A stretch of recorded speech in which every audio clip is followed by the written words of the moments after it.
Na po, inon ko yung susi, biglang gumana. Yan po ang ano niya, yan ang kanyang blackout. Naka-on po ignition switch niya na. Ayan, naka-on.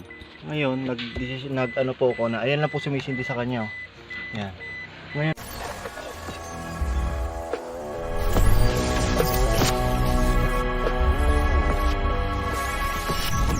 hello po, good morning. Andito po tayo ngayon sa Katmo, nasa service po tayo, no?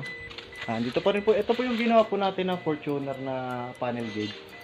Normal naman na po siya, okay na siya. Ngayon tumawag po si sir kasi nag-blackout na naman yung kanyang panel gauge, tsaka no start situation. Ayaw niyang mag-start, as in blackout talaga siya. Ngayon, ang hinala ko talaga relay or fuse. Kasi nga po, kapag ganitong sitwasyon, no start situation, either inhibitor switch, kasi automatic transmission siya. Inhibitor switch or susian o relay, ganun po. Yung supply po ang nawawala sa kanya kasi as in blackout. Kasi po ang issue ng ganitong panel, blackout po talaga, di ba? Pero meron sumisindi rin sa gilid. Yung hinanap ko po ngayon, tinanggal ko yung relay doon sa may glove box. Okay naman siya, tinesting ko yung mga fuse, sinugot ko isa-isa kung may jumper. Kung may jumper dito, sinugot ko po isa-isa dyan. Kung may jumper, wala naman po siyang jumper. Hinugot ko po ignition switch. Wala naman sunog dito sa socket. Wala naman sunog, normal naman dyan.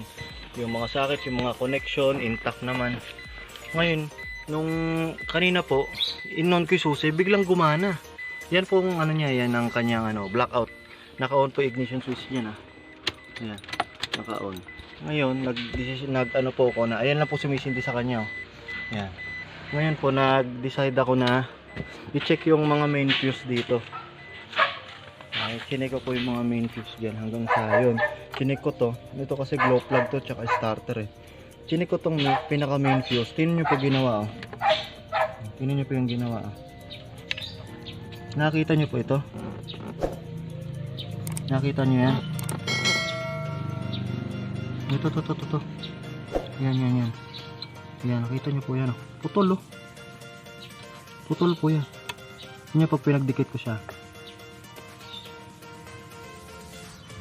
Pagdikitin po natin. Yan, magkadikit.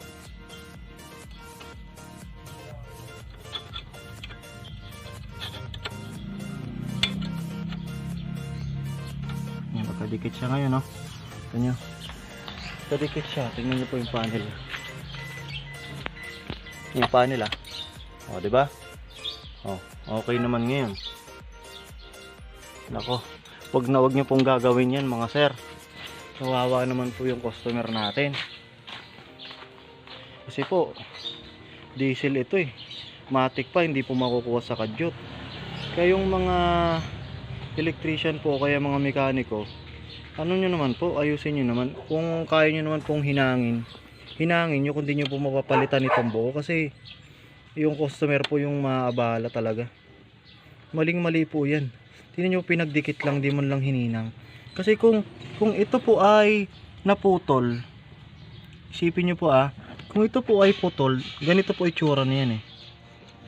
Yan, ito kita nyo po yan. Hindi po itong tester ko yan. Ang itsura po niya yung ganito. Kung ito po ay na-shorted lang at may shorted sa wiring at naputol, dapat po ganito itsura pero putol. Pero tingnan nyo po itsura niya, no. Dinikit lang, di man lang pinalupot maganda-ganda para man lang umaayos, diba? Tignan po natin gawin ganun. Yung problema pa naman po kapag sumindi na, tagal ulit bago magloko. Yan ang gagawin ho natin pag ganun. Kapag po ganito, wag naman natin ayusin naman natin yung pagkakagawa natin. Kasi ito po, ang dahilan po nito, may namali po silang sundot diyan. Namali po na sundot, kaya po ganyan. Ano po ito? Toyota Fortuner. Pero nandiyan ano to, Gen 2 to, 'di ba?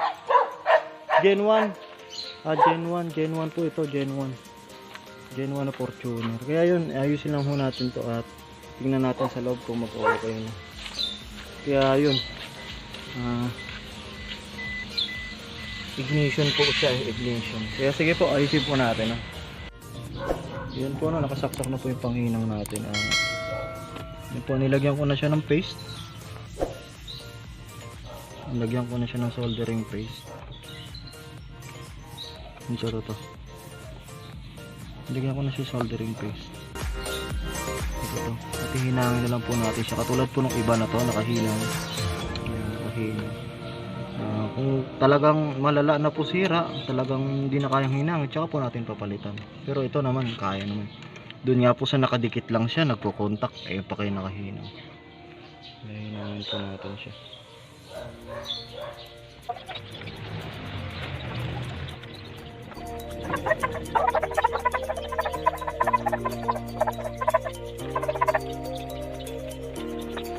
Yun po mga sir, okay na yun oh. Kita nyo ba to?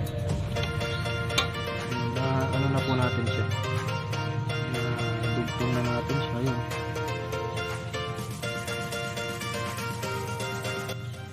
Dugtong.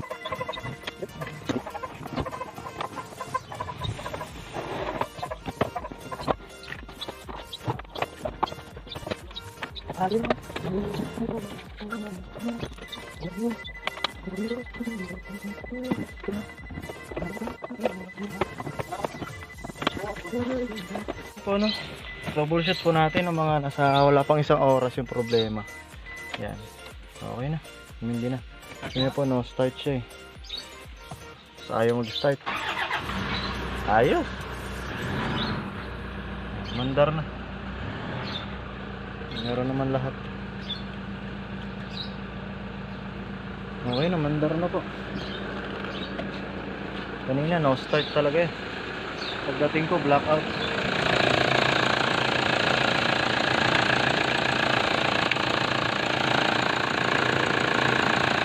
Hello po, magandang umaga at saka pinagpalang araw po sa atin lahat. Kung hindi pa po kayo nakasubscribe po sa ating channel, please po pakisubscribe po para po for more videos. Patuloy po namin kayo matulungan sa mga trouble nyo po. Mag-chat lang po kayo, magtanong lang po kayo. Okay na po siya. Pakicheck po lahat siguro. Okay na po. Gen 1 Toyota Fortuner. Solved na po. Nakita na po yung problema. Then po no, sa mga gumagawa, please po ano po yung safety po ng customer. Kasi kung sa ano po ito inabot sa NLEX, titirik po yung sasakyan. Kasi po AM1 po yung pumutok. AM1 po yung pinagdikit. Di man lang pinulupot maayos o di man lang hininang. Talaga dinikit lang po talaga siya. Kaya nagulat ako nung pag-on ko yung susi, nagkaroon na naman po siya. Ibig sabihin, dumikit siya, nag-contact siya. Kaya yun po no. Kaya maraming salamat po. God bless sa atin lahat.